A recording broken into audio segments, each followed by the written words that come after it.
오늘 하나님을 온전히 바라보는 이 시간이 되시기를 주님의 이름으로 축복합니다.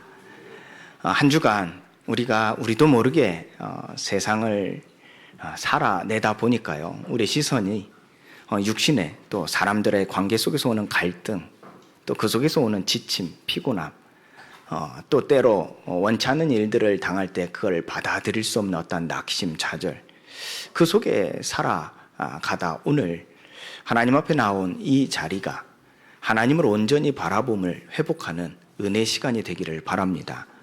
하나님은 오늘 여러분들에게 풍성한 은혜를 주실 줄 믿습니다. 또한 여러분들이 하나님을 온전히 바라며 예배할 때 새 힘을 주실 줄 믿습니다. 오직 여호와를 앙망한 자는 새 힘을 주신다 우리에게 약속하셨죠. 피곤하고 곤비치 않게 하시는 하나님인 줄 믿습니다. 하나님은 우리를 통하여 땅까지 이 복음을 증거하게 하실 줄 믿습니다. 자, 오늘 나와 복음이라는 제목을 가지고 함께 말씀을 나누고자 합니다. 그러기 위해서 먼저 복음에 대한 명확한 이해, 그리고 이 복음이 언제 나의 삶 속에서 나와 만났을 때 어떻게 시너지가 나오는지를 우리는 분명히 알아야 되겠죠. 하나님 우리를 은혜로 구원을 받게 하시고 지금까지 하나님의 말씀을 통하여서 우리가 어떻게 살아가야 될지를 배워왔습니다. 그런데 우리가 한 가지 놓쳤던 것은 하나님께서 우리를 통하여 세계복음화를 이루시겠다는 확신을 주셨지만 그 세계복음화를 이루어가는 우리의 삶은 어찌 보면 우리를 지치게 하고 우리를 힘들게 했는지도 모릅니다. 왜 그런 일들이 일어났을까요? 하나님 우리를 지금 이 시간 우리에게 직면한 현실을 통해서 또 하나님의 말씀, 또 믿음의 선진들의 가르쳐온 많은 교훈들을 통해서 우리는 찾아낼 수가 있습니다. 결국 우리는 그 방법에 의해서 그 방법을 쫓아 그것이 우리의 삶의 존재라고 생각하며 살아왔기 때문이라는 인식을 가지면서 우리가 어떻게 그 인식을 바꿔야 될지를 오늘 우리는 배우는 시간이 되어야 될 줄 믿습니다. 바로 우리가 이 세상을 살아가는 존재는 어떤 존재입니까? 우리 지난주 말씀처럼 하나님의 보내심을 받은 존재요. 하나님은 선교하시는 하나님이시기에 하나님은 우리로 말미암아 하나님의 영광을 나타내신다는 사실을 우리는 받았습니다.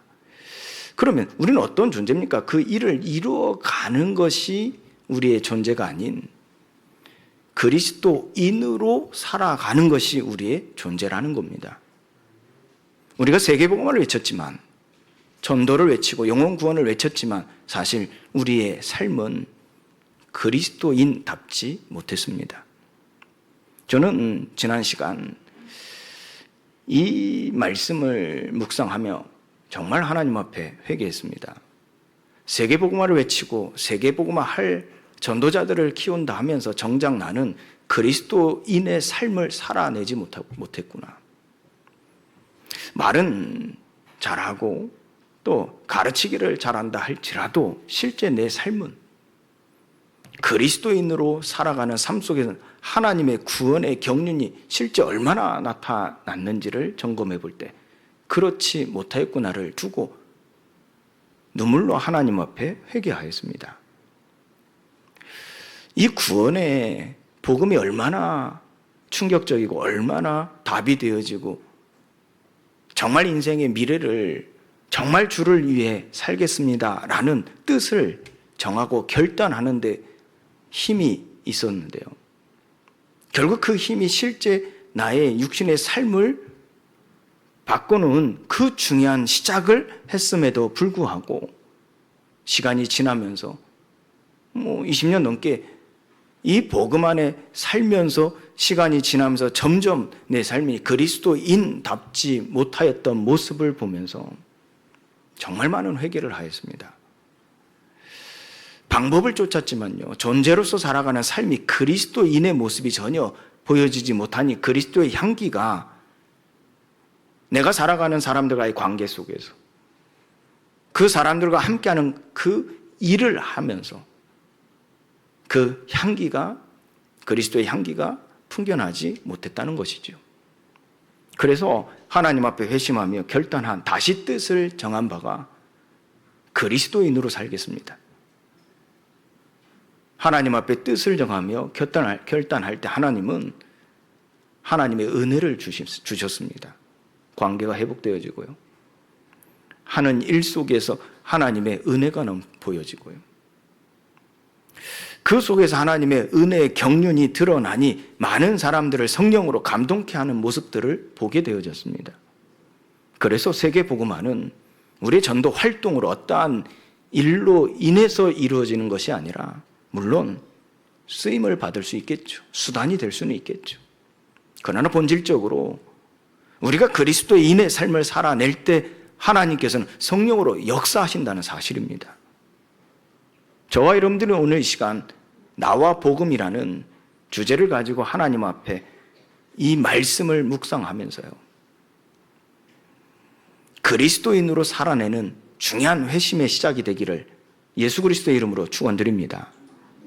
하나님은 반드시 그 속에서 구원의 경륜을 드러내셔서 하나님의 영광이 되게 하실 것이고 우리의 후대들까지 오는 여러 세대까지 그 영광이 세세 무궁토록 있게 하실 줄 믿습니다. 그렇다면 정말로 우리가 회복되어야 될 게 무엇이겠냐 하는 겁니다. 우리가 영적인 정체성을 가지고 영적인 힘이 어디서 나오는지를 알고 영적 서밋으로서 우리가 살아가는 삶에 대한 분명한 정체성을 회복하는 데 반드시 거쳐가야 될 부분이 바로 나의 육신적 삶입니다. 왜요? 허물과 죄로 죽은 영이 죽어버린 사람들과 함께하는 그 세상 속에서, 사회 속에서 하나님은 구원의 경륜을 드러내시기 때문에 그렇습니다. 다시 말해 그들은 육의 사람입니다. 하나님의 영으로 말하는 그 소리를 알아듣지 못합니다. 물론 성령께서 알아듣게 하시겠지요. 그러나 그 성령께서 알아듣게 하실 때가 언제냐 하는 겁니다. 그게 바로 우리가 그리스도 안에서 성화될 때입니다. 우리는 이것을 그간에 놓치고 살아왔던 것을 회개하며 하나님 앞에 서는 이 시간이 되어야 될 줄 믿습니다. 복음을 이해하는 것, 바르게 이해하는 것, 그리고 이 복음이 언제 이 시너지가 나와 내 안에서 내가 하는 일 속에 나올까? 이 시너지가 되어질까? 오늘 우리는 바울이 로마 교회를 향하여 편지를 보낼 때 어떤 마음으로 이 편지를 보냈냐라기보다요, 어떤 정체성을 가지고 어떤 모습으로 이 편지를 보냈냐를 좀 살펴봐야 됩니다. 복음에 대한 바른 이해, 그리고 이 복음과 내가 어떠한 관계를 가지고 살아가고 있는지를 살펴봐야 된다는 얘기입니다. 성경은 복음이 사람에게 미치는 영향이 얼마나 큰지를 우리에게 말해주고 있습니다. 복음과 하나가 되어질 때 나타나는 시너지는요, 누가 보아도 기적이라 말하지요. 예를 들어서 여러분 잘 아시는 요한복음 2장에 기록된 가나 혼례에 있었던 일들입니다. 이 결혼의 잔치 속에서 포도주가 떨어져서 그 결혼이 망쳐질 때 예수님은 당신의 능력을 가감없이 나타내셨어요. 그런데 볼 때 언제 나타냈냐 하는 겁니다. 바로 그들이 예수를 주라 여겨 그들이 그리스도와 연합할 때 이 시너지가 나온 겁니다. 예수님 말씀하시죠. 나와 무슨 상관이 있나이까? 존재로서 질문하신 겁니다. 그들이 어떤 존재야? 누구이냐 하는 겁니다. 또 사도행전 3장 1절부터 10절까지 말씀에서도 우리가 알 수 있죠. 성전 문 앞에서 매일같이 앉아있던 안진뱅이, 나면서부터 못 걷게 된 사람입니다. 이가 베드로를 통하여서 일어나게 되어지는 사건이었죠. 그 안진뱅이가 베드로가 손을 내어 이렇게 세울 때 능히 일어날 수 있었던 것은 복음의 능력이었죠. 그런데 언제 이 베드로에게서 그 복음의 능력이 났냐 하는 겁니다. 바로 베드로가 복음과 하나가 될 때였습니다. 내게 있는 나사렛 예수 그리스도 이름으로 일어나 걸으라. 이것이 그것을 나타내는 베드로의 존재로서 하나님의 복음의 능력이 나타난 그 말이었죠. 그렇다면 복음과 하나가 된다는 말은 어떤 의미일까요? 본문에서요, 먼저 바울과 복음의 관계를 통해서 우리는 찾아보고자 합니다. 바울과 복음의 관계는 무엇이었습니까? 하나였죠. 바울에게 복음은 그 자체였고 존재였습니다. 여러분들 바울을 생각하면 무엇이 떠오릅니까? 복음이지 않습니까? 또 복음을 생각하면 우리 시대적인 하나님의 경륜이 드러난 대표적인 사람을 떠오를 때 누구를 생각하십니까? 바울이지 않습니까? 그래서 수많은 목회자 후생들, 그리고 목회자들, 목사들이, 전도자들이 바울을 닮고 싶다 말하고 있지 않습니까? 바울과 같이 살고 싶다, 하나님께 은혜를 구하지 않습니까? 왜 그렇습니까? 바울이 복음 그 자체였기 때문에 그렇습니다. 바울이 그 복음이라는 존재였기 때문에 그렇습니다. 여기서 주의하실 건 그리스도란 말은 아닙니다.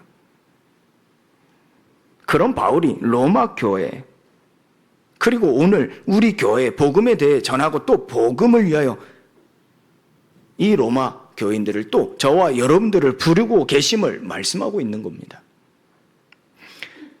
바울은 로마 교회를 설립한 사람이 아닙니다. 이 복음운동이 일어나면서 수많은 흩어진 제자들을 통하여 그 복음이 로마에까지 이르면서 로마 사람들이 그 복음으로 살아내고자 하며 모인 교회였습니다. 그 로마 교회를 향하여 바울이 함께 이 복음운동을 확산시키고자 로마 교회를 향하여 간절한 마음을 전했던 서신이기도 하지요. 전혀 접점이 없는 겁니다. 물론 소문으로는 바울이 하나님의 이름을 전한, 예수 이름을 전하는 사람이라는 것은 알았겠지요. 소문이 났으니까요. 그러나 전혀 관계된 접점이 없는 그런 상황이었습니다. 그런 상황 속에서 바울이 로마 교인들에게 이 서신을 보낸다 하는 것은 하나님 나라의 일을 우리가 함께 도모하자 하는 데 있어서 큰 영향력이 될 수 없었던 게 사실입니다. 그래서 이때 바울은 이 로마 교회에 어떻게 이 복음을 그들에게 알게 하고 바르게 알게 하고 그 복음이 그들의 삶을 어떻게 바꿀 수 있을 것인가에 대한 고민 속에서 이 서신을 보내게 되어졌죠. 로마 교회를 향하여 바울은 이와 같이 말합니다. 예수 그리스도의 종, 사도로 부르심을 받아 하나님의 복음을 위하여 택정함을 입었으니, 이렇게 자신을 소개합니다. 당시에 모든 서신에 있어서는 자신을 소개하는 그런 문화가 있었습니다. 고대 사회에서는 그랬죠. 그러나 우리는 보통 상대방을 존중하며 상대방을 생각하며 상대방의 이름을 말하며 우리는 말문을 시작하지만, 그때 이 당시 이 로마 시대에는 자신을 먼저 소개하는 게 풍습이었습니다. 보통 문화였습니다. 그래서 임팩트 있게 이 자신을 소개할 때 어떻게 자신을 소개했냐 하는 겁니다. 여기서 우리가 중요하게 살펴봐야 될 두 단어가 있습니다. 바로 종과 사도입니다. 종과 사도로서 자신을 소개했던 것이죠. 이는 바울의 의도는 이와 같았습니다. 내가 누구인지를 설명함으로써, 내가 누구인지를 보여줌으로써 복음에 대한 바른 이해가 되기를 바랬던 것이죠. 그러니까 바울 스스로도 이 복음이 나의 존재라고 인식하며 살았던 것이죠. 여기서 종, 우리나라 번역본은 종이라고 번역돼서 우리가 지금도 종이라고 말하죠. 이 당시 헬라어로는 둘로스라는 단어를 사용했는데요, 이 단어의 의미는 사실 노예로서의 의미가 큽니다. 그래서 사실 그러니까 종이라고 번역하기보다는 노예로서 번역하는 게 이 문자적 해석으로는 더 맞는 표현이겠죠. 근데 이제 우리나라에 어떤 상처가 있기 때문에 아마 노예라는 표현을 자제하지 않았나 싶습니다. 고대 사회에서의 종이라는 의미는요, 단순히 하인, 일꾼이라는 단순한 의미가 아니었습니다. 종이란 말의 쓰임은요, 어떨 때 쓰였냐면요, 소유물이다. 소유물. 그리고 절대적 순종이다. 이유가 없는 거죠. 이유가 아예 없는 겁니다. 완전한 의존이라는 겁니다. 그러니까 억지로 끌려가는, 어쩔 수 없이 종이 되어졌다가 아니라 전쟁에 의해서 내가 노예가 됐다, 노예로 팔려갔다가 아니라 원래 나는 그런 신분이 아닌데 어쩔 수 없이 노예가 됐다가 아닙니다. 내 존재가 완전한 주인에 대한 의존으로서의 삶을 얘기했던 겁니다. 그래서 완전한 의존의 대상이 되어졌고, 그 의존받아 살아가는 존재로서 종이라는, 이 둘로스라는 단어를 사용했던 것이죠. 바울은 자신이 예수 그리스도의 종이라 이렇게 표현한 것은요, 자신이 그리스도께 완전히 속하여 그분의 구속을 받은 낮은 존재로서 스스로의 권리라고는 조금도 없이 그의 소유물로서 존재한다라는 의미가 담겨져 있는 겁니다. 그렇게 예수 그리스도를 주님, 나의 주님으로 모시는 종된 존재로서, 겸손한 종의 본보기로서 복음을 선포하는 예수 그리스도의 종 바울이라 자신을 소개했던 겁니다. 이 소개 한마디로요, 하나님의 복음이 드러난 겁니다. 이따 이 복음의 좀 내용에 대해서 말씀을 나누겠습니다만은, 그리스도께 완전히 속하여 구속받은 낮은 자로서 저들 앞에 그리스도의 종이라 자신을 표현했던 것은 바로 이 십자가의 복음이 그들에게서 상기되어지는 결실을 맺는 겁니다. 그러면서 그들의 삶을 돌아보면서 이 종된 자의 본보기로서 본을 받게 하는 의도가 숨겨져 있는 것이죠. 다른 한편으로는 사도라는 말을 쓰지요. 이 사도라는 말은 종과 좀 다른 의미가 있습니다. 예수님께서요, 바울을 친히 부르시고 위임하셨다는 그 근본에서 시작되어진 이 바울의 말의 쓰임입니다. 이 당시에 사도라는 것은 정말 중요한 위치를 가진 사람으로 이해되어졌습니다. 예수님께서 직접 12제자를 뽑으셔서 사도라 칭하셨죠. 근데 사실 사도란 말을 쓰지 않았다니까요. 이전까지는, 예수님이 사용하시기 이전까지는 사도란 말을 쓰지 않았습니다. 근데 예수님이 12명을 뽑아서 그들에게 사도로 칭하신 겁니다. 그러면서 그들에게 사명을 주셨죠. 어떠한 일을 맡겼다라기보다요, 정확한 의미는 예수님의 그 그리스도의 고난, 보좌 우편에서 만물을 통치하고 다스려 그 구원의 역사를 이뤄가시는 그 고난을 위임하신 겁니다. 이로서의 의미로 사도를 말하는 겁니다. 그런데 바울은 실제 사도로 예수님께 위임을 받지 않았잖아요. 사람들이 적어도 보기에는요. 그런데 바울은 사도행전 9장 15절에서의 다메섹 도상에서 부활의 예수님께서 바울에게 친히 찾아오셔서 내 이름을 이방인들과 임금들과 이스라엘 자손들에게 전할 택한 나의 그릇이라 하고 보내심 받아 그 위임 받은 그 존재로서 사도로 세워짐을 주장했죠. 예수님께서 자신을 친히 부르시고 위임하셨다는 점에서 사도로 인정되어진다라는 것입니다. 실제 이 사도는 어떠할 때 힘이 있었습니까? 예수님의 부활을 목격했다는 데서 그 힘이 있었죠. 그래서 감람산에서 40일의 시간은 이스라엘 역사상 초대교회 역사에 있어서 힘의 근간이 되어진 겁니다. 그 말은 즉슨 사도의 가르침에 있어서 권위가 어디서 나왔냐? 바로 부활을 목격했다는 점에서 나왔던 것입니다. 그런데 이 감람산에 바울은 있지 않았지요. 그런데 다메섹에서 예수님께서 부활의 모습으로 바울에게 찾아오셨을 때 예수님의 부활을 목격한 바울의 증거가 되어지는 겁니다. 사도로서의 증거가 되는 거예요. 이를 뒷받침할 수 있었던 것은 하나님이 그냥 바울에게 찾아오신 것이 아니라 그 다메섹에 있는 아나니아라는 제자를 통하여 바울에게 찾아가게 하셔서 예수 그리스도의 복음을 전하게 하셨죠. 이때 아나니아라는 제자가 증인이 된 겁니다.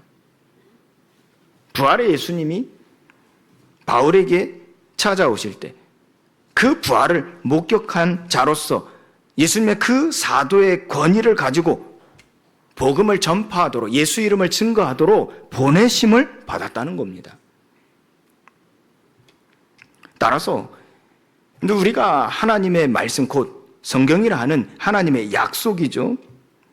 그 약속에서 구약 선지자들과 공통점이 있었죠. 바로 하나님이 부르시고 권위를 주셔서 보내신 것입니다.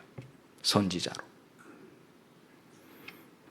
그래서 그 선자를 통해서 하나님은 하나님의 일을 이루신 겁니다. 그 선지자들의 말에는 권위가 있었죠. 선지자들의 말에는 힘이 있었죠. 하나님의 능력이 나타났으며 하나님의 영광이 나타난 겁니다. 이와 같이 바울 또한요. 나의 주, 그 나의 주를 대리해서요. 행동할 수 있는 법적 권한을 가지고 그 권위를 나타내며 사도로서의 사명을 감당했던 겁니다. 이런 여정 속에 이 로마 교인들에게 이 사도의 권위로서 하나님께서 내게 주신 특권, 그 존엄성을 지니고 예수 그리스도의 복음을 위하여 택정함을 입은 자로 자신을 소개했던 겁니다. 여기서 말하는 특권이라 함은 우월적인 의식을 말하는 게 아닙니다. 특별한 사람임을 나타내는 게 아닙니다. 바울은 이와 같이 하나님의 위임을 받은 자로서 자기의 정체성을 자기 소개로 나타낼 때 우리가 다 이 복음을 위하여 택정함을 입은 자로 전했던 마음이었습니다. 그래서 이 사도로서 우리가 하나님의 부르심을 받고 하나님의 복음을 위하여 택정함을 입었다는 것은 복음을 생각하지 않고 우리 자신을 생각할 수 없고 우리 자신을 생각할 때 복음을 생각하지 않을 수 없다는 예입니다. 이로써 바울은요, 사도로서 복음을 정확하게 전하며 또 보존하고 선포할 책임이 있다 여겨지며 위임받은 대사로 권위 있게 또 규범적으로 본이 되어져서 이 복음을 선포함으로써 복음을 위하여 일한다는 삶을 그들에게 나타냈던 것이죠. 우리는 이처럼 바울이 예수 그리스도의 종으로서 사람들에게 낮아지고 하나님의 복음을 위하여 권위가 있는 사도가 되어 복음과 하나 되어졌음을 알 수 있습니다. 자, 우리가 바울을 떠올릴 때 복음 그 자체라 생각할 수 있는 이유가 여기에서 나오는 겁니다. 이것은 하나님의 구원의 경륜을 드러내시는데 하나님의 가장 좋은 방법이 복음을 떠올리게 하는 나라는 것을 알 수가 있는 것이죠. 여러분들을 떠올릴 때 복음이 떠오르는 거예요. 이것이 하나님의 구원의 경륜을 드러내실 때 가장 좋은 방법이라는 겁니다. 그래서 우리는 이 바울이 나와 이 복음에 대하여 전할 때, 나타낼 때 하나였음을 배워야 되겠죠. 어떻게 해요? 종과 사도가 되어져서요. 이 시대에 하나님은 저와 여러분들을 예수 그리스도의 종으로서 또한 이 복음을 위하여 사도로서 택정함을 입은 줄 믿습니다. 이 사도란 것은 특별한 사람이 아닙니다. 목사 같은 특별한 사람을 말하는 게 아닙니다. 하나님의 보내심을 받은 여러분들입니다.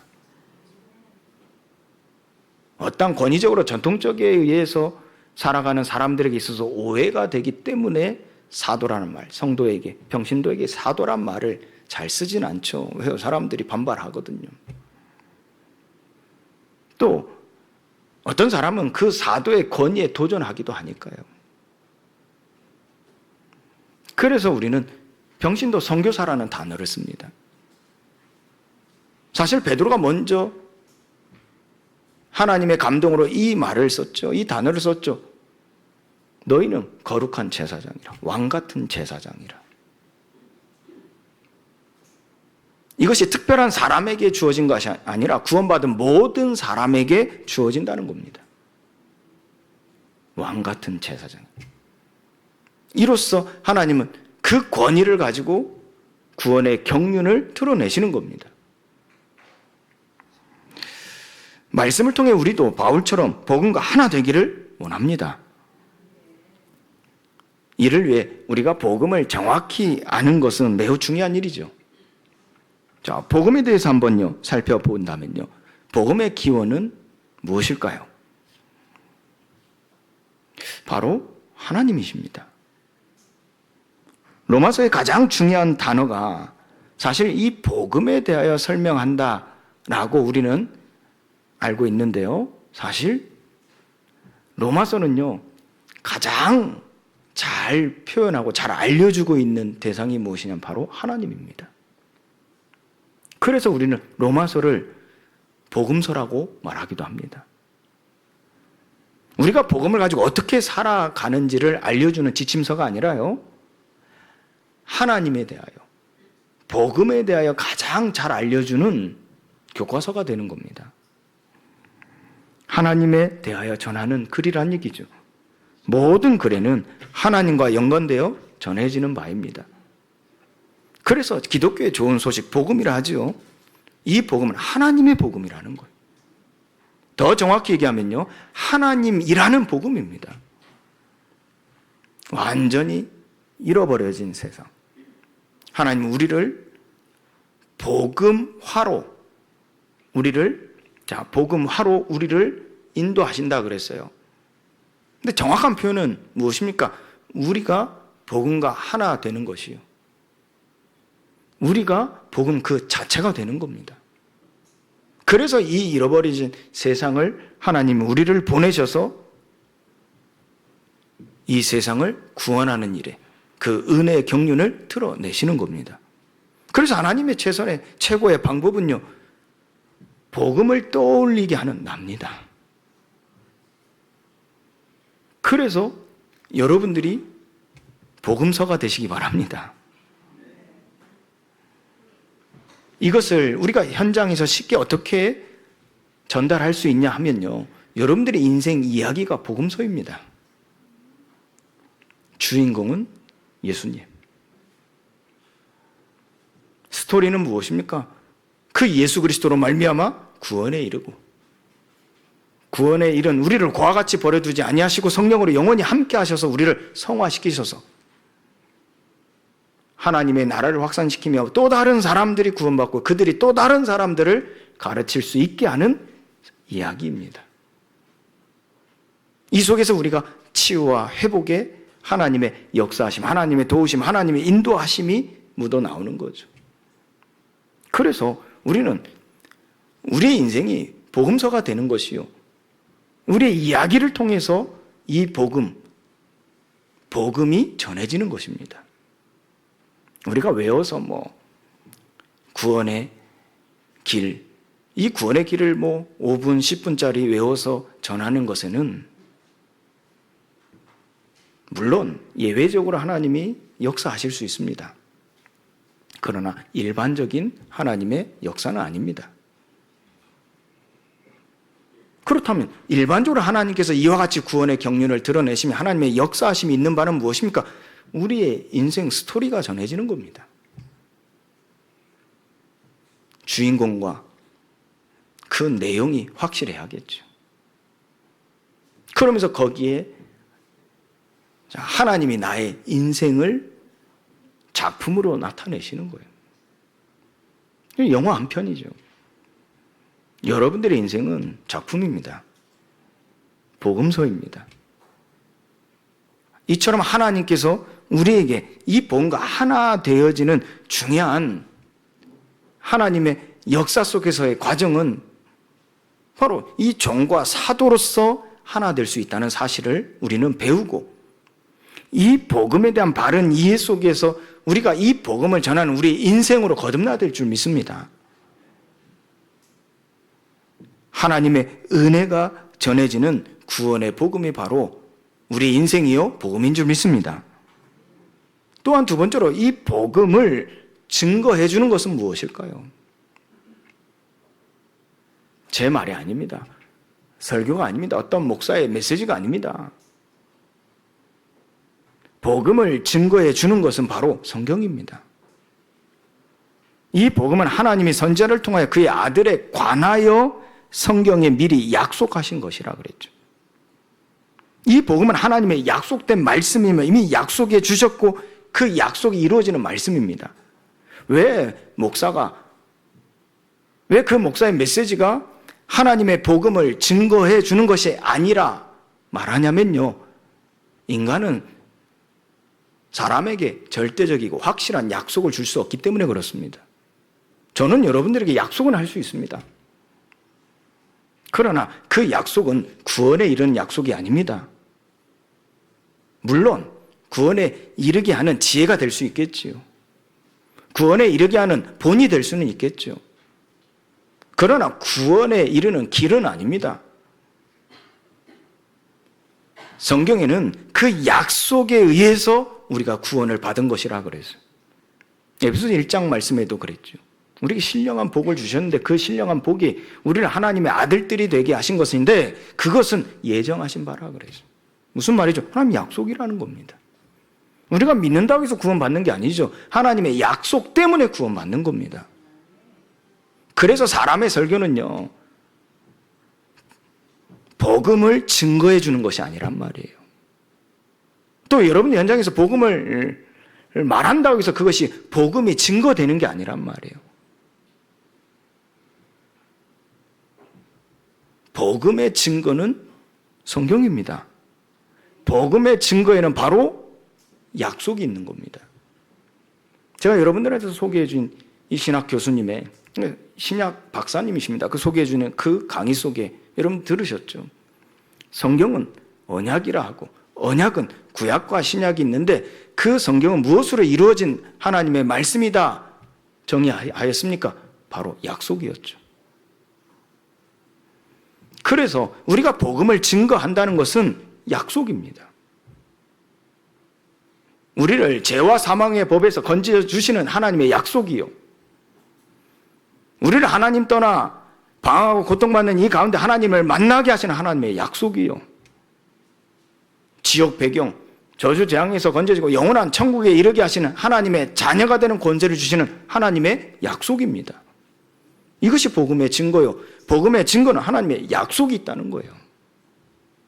그래서 우리는 하나님의 이 종으로서 때로는 사도로서 쓰임을 받는 것이지요.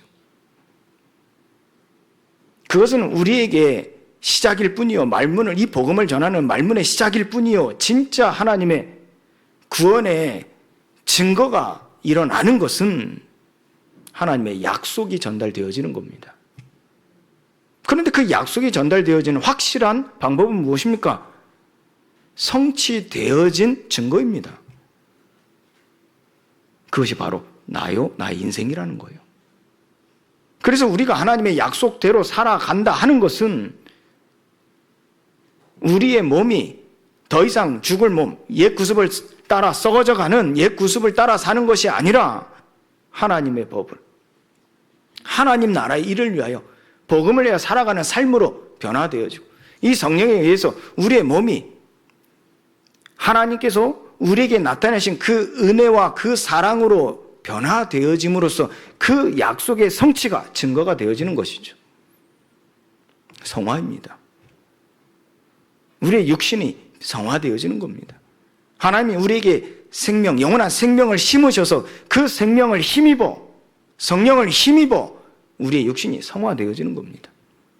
그래서 불신자들로 하여금 보여지는 겁니다. 약속의 성취가 되어진 증거로요.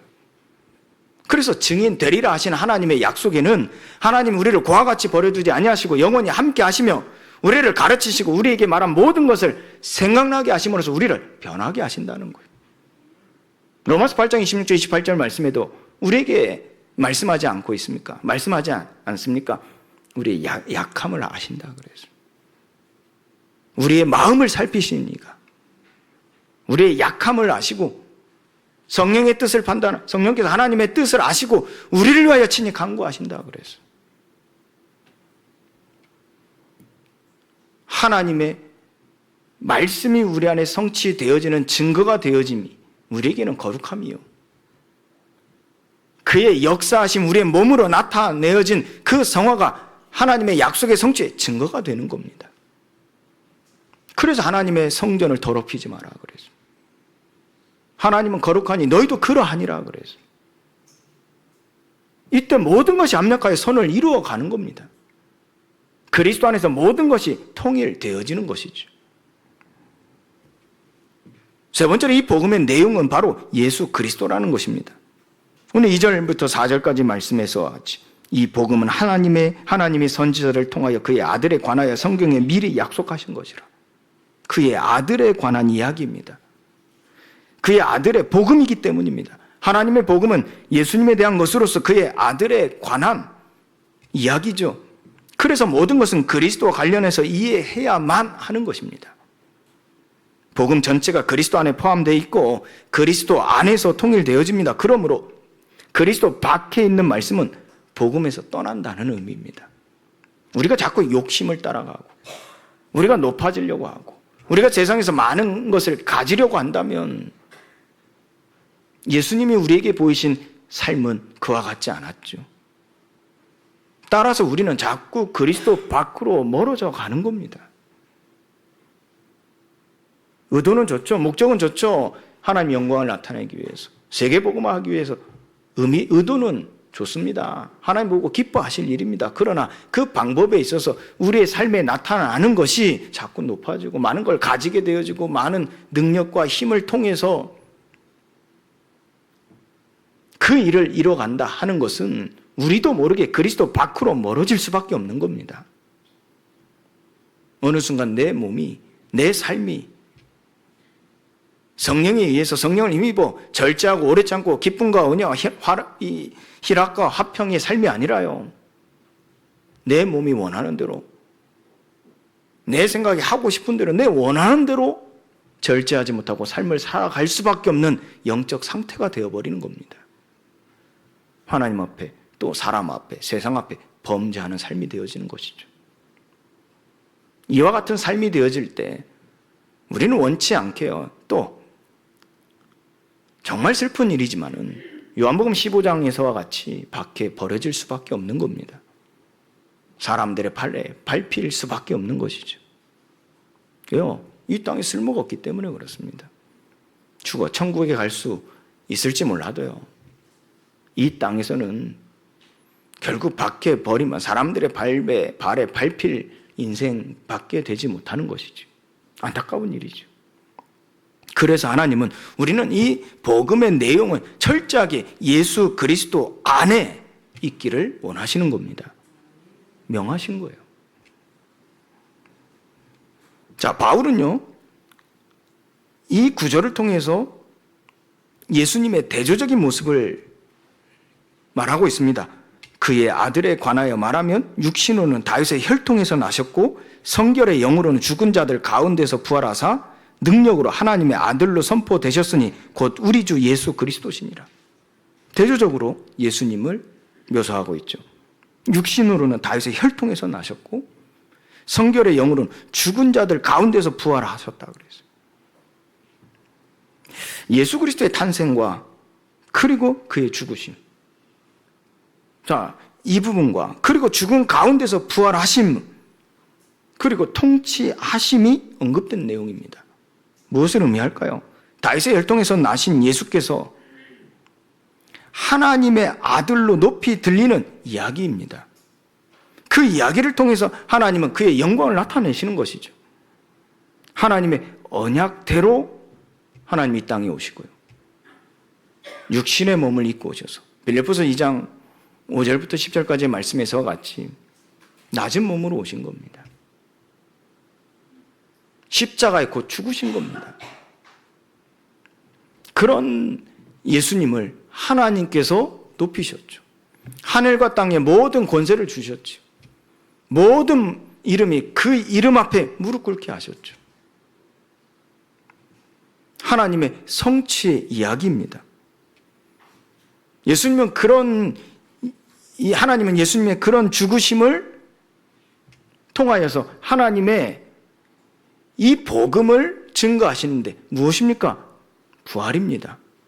그 부활로서 높이 들리신 그리스도 이름입니다. 이것이 우리에게 어떻게 적용되어집니까? 성령, 하나님 우리에게 약속하셨죠. 보혜사 성령을 너에게 주사 영원히 너희와 함께하리라. 항상 함께 있으리라. 아버지와 아들과 성령의 이름으로 세례를 받은 자들, 그들이 아버지의 가르침을 받고 지킬 때 볼지어다 내가 세상 끝날까지 너희 항상 함께 있으리라. 하나님 이처럼 우리에게 그 성령을 약속하시고 그 성령으로 우리에게 임하사 그 성령이 권능이 되어 우리를 세상과 그리고 땅끝까지 증인되리라 하신 말씀을 이루시는 겁니다. 그리고 나를 통치하시는 주가 되시는 것이죠. 이 방법은 무엇입니까? 바울이 잘 표현했습니다. 예수 그리스도의 종이라 그래서. 이 세상 가운데 낮아지는 거예요. 그것이 하나님께서 우리에게 주신 약속이요. 그 약속의 성취의 증거가 무엇입니까? 하나님은 우리를 부활 생명을 이루게 하사 우리를 영화롭게 하시는 거예요. 우리는 낮아지는 섬김의 삶을 사는데 하나님은 우리를 영화롭게 하시는 거예요. 우리가 영화롭게 하는데 시선이 있는 게 아닙니다. 우리가 세계복음 하는데 시선이 있는 게 아닙니다. 우리가 그리스도인의 삶을 살아가는데 시선이 있는 겁니다. 우리가 예수님의 종된 자로서 사람들을 섬기는데 시선이 있는 겁니다. 그런데 하나님이 우리를 영화롭게 하시는 거예요. 그런데 하나님께서 우리를 통하여 구원의 경륜, 그 은혜의 경륜을 드러내시는 거예요. 그런데 우리를 하나님이 영화롭게 하신다니까. 이것이 우리가 세상 속에 살아갈 삶입니다. 우리가 갱신해야 될 삶입니다. 이러기 위해서 먼저 우리의 마음이 하나님의 복음으로 돌아서야 되겠죠. 하나님께서는 지금 우리와 성령으로 함께 하시면 우리를 인도하시고 우리에게 역사하시는 줄 믿습니다. 우리를 소화하시고 우리를 통치하시는 줄 믿습니다. 우리는 낮아지는 삶을 살면 돼요. 많이 가지려 하지 않는 삶을 살면 돼요. 제가 이분을 놓고 하나님 앞에 기도했어요. 정말 세계복음을 하려면 많은 일을 할 수 있어야 되고 많은 일을 할 수 있으려면 많은 힘을 가져야 되고 많은 걸 가져야 되는데 그걸 위해서 열심히 살아왔다니까. 근데 하나님이 아니라는 것을 보여주셨어요. 그것으로 세계복음을 하는 것이 아니라는 걸 보여주셨어요. 그리고 제게 부딪혀오는 하나님의 음성이 낮은 자가 되라는 거, 섬기는 자가 되라는 거. 처음에 힘들더라고요. 왜요? 많이 사랑받고 살고 대접받고 살고 높임받고 살다 보니까 쉽지 않더라고요. 그런데 하나님은요, 강제적으로라도 그렇게 살게 하시는데 지금은요, 어느 정도 적응이 되어지고 성화된 하나님의 은혜가 임하니까요, 살만해요. 살만하다는 것은요, 낮아지고 섬기는데 다른 사람들과의 관계가 더 좋아지는 거예요. 낮아지고 섬기는 종이 되는데 하나님의 은혜와 은혜 속에서 하나님과의 교제, 하나님과의 관계가 더 깊어지는 거예요. 그리고 무슨 일을 하는데 더 힘이 나는 거예요. 더 시너지가 나오는 거예요. 계산을 해봐도요, 낮아지고 섬기는 삶을 사는 게 훨씬 유익하더라고요. 여러분들 가정에서, 여러분들 이 사회생활 모든 인간관계 속에 낮아지시기 바랍니다. 섬기는 삶이 되시기 바랍니다. 하나님이 복음의 시너지를 보이실 겁니다. 하나님께서 여러분들에게 사도로 이 권위를 가지고 보내신 자의 그 복음을 위한 일을 능히 감당할 수 있을 것입니다. 여러분의 관계도요, 가족 간의 관계도요, 직장 동료들 간의 관계도, 지역의 사회 이웃들 간의 관계도 훨씬 더 돈독해지며 하나가 될 줄 믿습니다. 화목하게 하는 직분을 주시고 화목하게 하는 말씀을 주셨다 함이요, 무슨 말인지를 조금 알겠더라고요. 하나님께서 여러분들을 통하여 열방에 이 복음을 전하실 하나님의 뜻이 있기 때문에 그렇습니다. 그래서 네 번째로 복음의 범위는 열방입니다. 오직 성령이 너에게 임하시면 이게 답이라 그래서 땅 끝까지 내 증인이 되리라 약속하셨어요. 마태복음 28장 18절 말씀에도 우리에게 약속하지 않습니까? 아버지와 아들과 성령의 이름으로 세례를 베풀라. 어떻게 해요? 모든 민족을 제자로 삼아. 여기에 모든 배경이 어디 있습니까? 바울이 표현한 주됨과 사도가 되어진대. 여기에 이 비밀이 있는 겁니다. 마가복음 16장 15절 말씀에도 천하 만민에게 가서 전파하라 그랬어요. 우리가 천하 만민에게 갈 수 있는 것은 권력으로, 돈으로 그들의 마음을 사서 갈 수 있는 게 아닙니다. 예수님처럼요, 낮아지고 섬김으로써 우리는 그 세상 속으로 들어가 열방으로 나갈 수 있는 겁니다. 왜요? 하나님이 은혜의 경륜, 구원의 경륜을 드러내신다니까요. 하나님이 우리를 높이신다니까요. 그때 바울이 깨닫지 않습니까? 낮아지고 섬기고 심지어는 돌에 맞아 죽음에 이르기까지 하는데도 또 들어가서 낮아지고 종된 자로 사도로서 복음을 전했어요. 그때 하나님이 보여주신 열방입니다. 사도행전 19장 21절이죠. 내가 로마도 보아야 하리라. 그때 본 겁니다. 메시지 듣고 세계 복음화 하러 가라. 너로 말미암아 천하 만민이 복을 얻을 것이다. 메시지 듣고 한 게 아닙니다. 낮아지고 섬기는 종으로서, 사도로서 복음을 들어가는 그 현장에 들어가서 돌에 맞고 본 현장이라니까요. 돌에 맞고 하나님의 세계를 보았다니까. 로마도 보아야 하리라. 이것이 복음의 계시요, 복음의 능력인 줄 믿습니다. 뿐만이 아닙니다. 그래서 복음의 목적은 믿음의 순종이라 하는 거예요. 5절 말씀이죠. 그로 말미암아 우리가 은혜와 사도의 직분을 받아 그의 이름을 위하여 모든 이방인 중에서 믿어 순종하게 하나니. 하나님께서 또한 16장 26절 끝에도, 이 시작과 끝에도 우리에게 말씀하시는 것이죠. 모든 민족이여 믿어 순종하게 하시려고 이 복음을 알게 하셨다고 그랬습니다. 바울을 통하여 이 복음, 예수 그리스도를 전파함으로써 이 복음을 알게 하셨다고 그랬습니다. 믿어 순종하게 하시려고. 복음의 목표는 그렇다면 우리 공동체, 우리의 이름을 드러내는 게 아니겠죠. 우리가 많은 걸 얻고 우리가 많은 걸 회복하고 우리가 비대하게 성장되어지는 성공에 있는 것이 아니겠죠. 복음의 목표는요, 그리스도의 이름을 존귀하게 하는 것입니다. 그래서 6절 말씀이죠. 너희도 그들 중에서 예수 그리스도의 것으로 부르심을 받은 자니라. 우리는 예수 그리스도의 것으로 예수 그리스도의 이름을 존귀하게 높이는 우리가 나의 존재인 줄 믿습니다. 우리가 이처럼요, 이 6가지 근본적인 진리에 대해서 들었습니다. 그 근원은 하나님 아버지죠. 그 내용은 그분의 아들인 예수 그리스도입니다. 구약 성경이 이를 증거하고 있으면 그 범위는 우리에게 있어서 열방이 되겠죠. 복음을 전파하는 우리의 당면한 목적은요, 어떻게 해요? 사람들이 믿음에 순종하도록 하는 것이지만요, 우리의 궁극적인 목적은 어디에 있습니까? 예수 그리스도의 이름으로 살아가는 데 있습니다.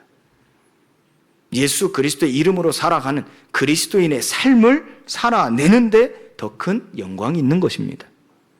이로써 우리는 하나님께 영광이 되는 거죠. 내가 이와 같이 많은 일을 했습니다. 우리 나중에 천국 가서요, 하나님 앞에 자랑할 수 있겠죠. 그러나 하나님의 더 큰 영광은 여기에 있는 줄 믿습니다. 하나님의 함께 하심 속에 하나님이 독생자 아들을 이 땅에 보내셔서 그 사랑을 나타내시고 십자가의 죽으심을, 그 사랑을 확증하신 것처럼, 이처럼 이 세상 속에 하나님의 보내심을 받아 첫 열매로 살아냈습니다. 하나님은 그와 같은 삶을 살아냈던 나를 보시고 더 큰 영광이 될 줄 믿습니다.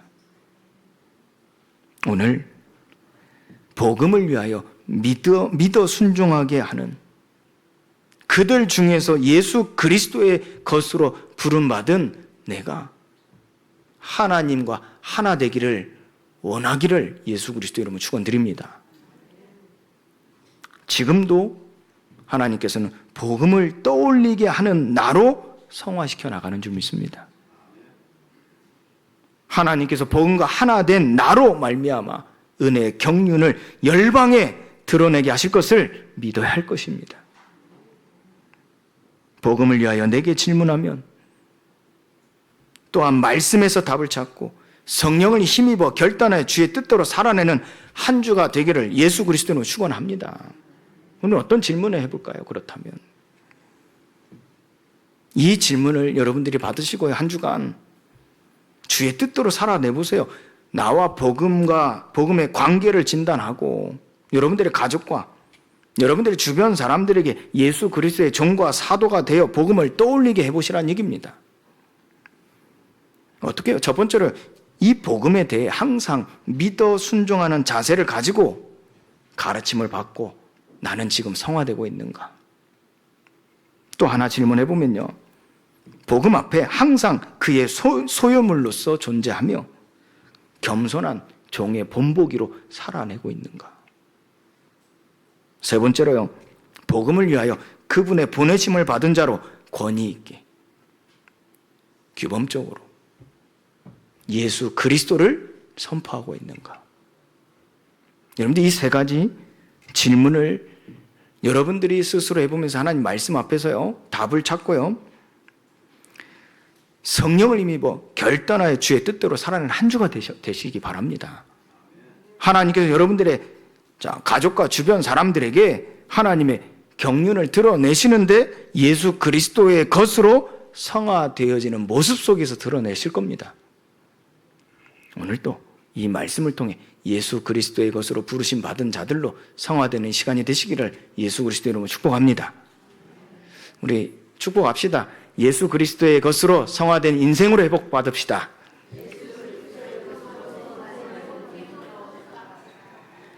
자, 여러분들 이 축복 속에 여러분들 가족들과 주변의 지인들에게 이 복음과 하나됨을 떠올리게 하는, 또 나타내는 증인으로 서시기를 예수 그리스도로 축복합니다. 샘 얻으시고 행복한 한 주 되시기를 예수 그리스도 이름으로 축원드립니다. 하나님 감사합니다. 오늘 또 하나님께서 우리에게 주신 복음이 모든 것을, 모든 사람을 살리는 구원의 능력이 되는 줄 믿습니다. 바울과 복음을 보면서 나와 복음을 생각할 때 예수 그리스도의 종으로서 이 복음을 위하여 사도로 보내심을 받아 택정함을 입은 자로 그 사명을 감당하는 우리의 삶이 되게 하사 오늘도 복음을 떠올리게 하는 나로 성화시켜 나가시는 하나님께 의지하며 예배하는 하나님의 은혜로운 진리의 충만함을 있게 하사 한 주도 그리스도 안에서 하나님의 영광을 나타나게 하여 주옵소서. 예수 그리스도의 이름으로 기도합니다. 아멘.